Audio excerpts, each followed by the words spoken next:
An eyesore and a public safety hazard. Those are some of the words city officials are using to describe the old Tysen building near downtown Tyler. And now they're proposing to tear it down. The price tag, $200,000. Jesus Martinez takes a closer look at the issue.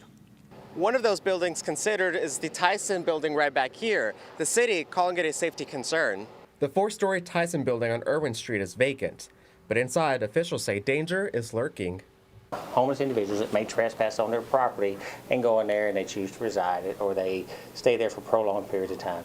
We worry about other individuals that may just be exploring or kids going into something like that and becoming a long-term problem for us. A safety issue that nearly led to tragedy. They went in on a fire at the Tysen house and some firefighters fell into an open elevator shaft where there was water contained inside of it. Many other buildings across the city are being considered for demolition.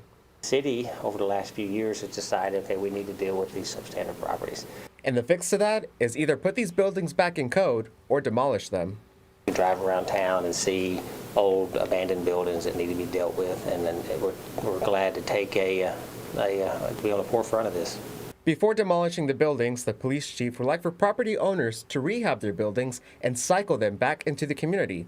But if they get torn down, I'm sure that the community itself would love to see something like that happen, where we see these lots cleared off, we see new development going into them. New development for a growing city. In Tyler, Jesus Martinez, CBS 19. Funding from the budget will take care of commercial buildings and even residential structures if they aren't in a moderate or low income area. If they are, then the city's neighborhood services takes care of residential homes.